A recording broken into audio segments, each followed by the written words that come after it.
let's learn another important key term. Well, two for that matter. One is expressions and the other one is statements. You're going to hear this a lot when talking to programmers. So what do they mean?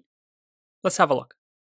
If we create a piece of code here, let's just say IQ is 100. IQ has lowered. And then let's say user age is going to equal IQ divided by 5.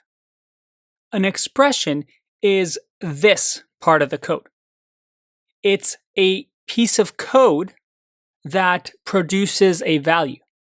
In our case, this produces a value, right? Because 100 divided by 5 is going to equal 20. So this is an expression. A statement, on the other hand, is an entire line of code. Not this entire thing, but an entire line of code that performs some sort of action. In this case, what action are we performing?